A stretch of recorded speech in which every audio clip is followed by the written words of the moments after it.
This isn't the topic I originally had in mind for today, but I saw a video by TheSmoothTerrorist yesterday that I wanted to respond to. If the name doesn't sound familiar, maybe the name FakeSagan will ring a bell. That's him.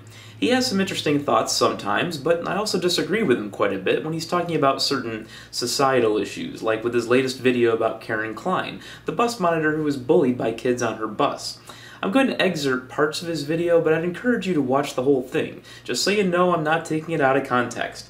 You'll also want to watch the news story if you haven't already, and all the links will be in the info bar. I have to get a word in edgewise about this Karen Klein story. Because everybody's fucking talking about it. It's like Hands Across America, this big national pity party for this fucking school bus attendant, school bus monitor, or whatever the fuck. Karen Klein, who got bullied by the kids on the school bus, and they said such mean, hurtful things to oh, they're so mean. You know, the uniformity of opinion, public opinion on this one is really kind of making me sick. And you guys who know me out there, you know my biggest nightmare is people agreeing with each other about anything. Well, FakeSagan, the reason people agree is they find it pretty shocking when kids are describing to a senior citizen what would happen if they stabbed her and how they might use her body in her home as a toilet. As for uniformity of opinion, if you'd put me in a room by myself to watch the video before I'd even heard of it, I would have felt sympathy for her too. I wouldn't have needed anyone else's opinion before coming to that same conclusion. Sometimes people agree with the overwhelming majority of people because to disagree would almost take someone that pointedly does not want to agree, which you say is your first instinct. You know, the worst thing is, the parents of these kids are actually getting anonymous death threats now, and the opinion that I keep running across on the interwebs is oh, fuck them. Good, I'm glad they're getting death threats. They deserve it. So that's the moral wisdom.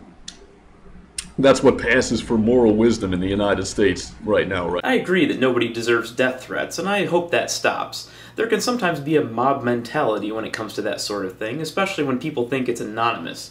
Karen Klein never asked for that, and in fact she specifically said that she did not want those kids to face criminal charges of any kind. I think she understands the mob mentality pretty well at this point too. This woman is getting donations to the tune of plus $500,000 for the horrible emotional trauma that she had to endure at the hands of some kids. Karen Klein never asked for any donations at all. This wasn't some kind of lawsuit judgment that was passed down to her through the courts for mental anguish. Someone wanted to help her out in a much smaller way, and then the effort went viral. I agree that what she went through wasn't anywhere near $500,000 worth of pain and suffering, but she was never the one asking for it, so it doesn't seem that relevant to me. I don't know what school was like for you guys when you were a kid. I remember the teachers kind of treating me like shit.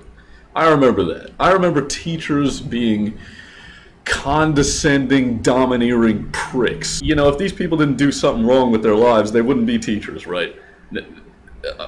Let's be honest here. Let's be honest. There's that rare 1 in a million who actually want to teach and they have a passion for, like, illuminating young minds. But come on, most of these people are fucking losers, and we can admit that to each other, can't we? We can admit that to ourselves, at least privately, right? We can admit that.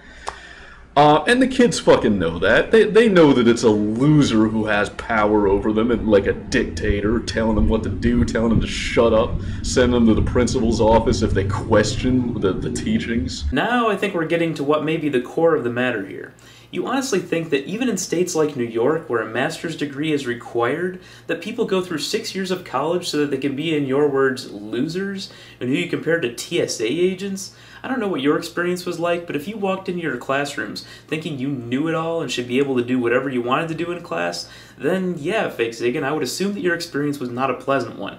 But that would not have been the fault of your teachers in that case. As with any profession, of course, there are good and bad teachers, and this is not an endorsement of today's school systems in total by any means, but having gone to public schools all the way from kindergarten through my master's degree program, I know that my teachers had a huge role in setting me up for career success. I think on an instinctual level, they understand that this person sitting over here, this dumpy looking fat woman sitting in the seat next to me, is a collaborator in a system which was designed to make me into a slave. They get that. They understand that. On an instinctual level. They know. They know that she's a loser. The bottom line I'm making here is that these kids didn't just randomly victimize some poor bystander. They were sitting on the school bus on their way to 7 or 8 hours of misery, however long the school day is. I don't fucking know, it's been too long. But they know that they're going to get to school and be treated like shit all day, and be disrespected by their elders all day. So if they're not particularly inclined to show the utmost respect to the frumpy-looking school bus monitor, I feel just a tiny little bit of sympathy for them. Call me crazy. Sue me, guys. Really, I'm sorry. I think the kids are all right. I do. Now you sound like you're offering some sort of conspiracy theory about what schools are for, and at the same time setting her up as a legitimate target because she's a tiny cog in a wheel that you think treated you unfairly when you were a kid. This seems like the same behavior as making death threats to the parents, which we both condemn. Your reasoning also sounds like the kind of reasoning that a bully would use if they stole someone's lunch money by force, and then justified it by saying that, well, life isn't fair, or making someone a social outcast, and then justifying treating them like dirt because they're an outcast, or simply blaming the victim in any number of circumstances you can think of. I don't know whether you truly identify with bullies in school, and I hope you don't. But your video did sound like the first lesson in Bully Apologetics 101.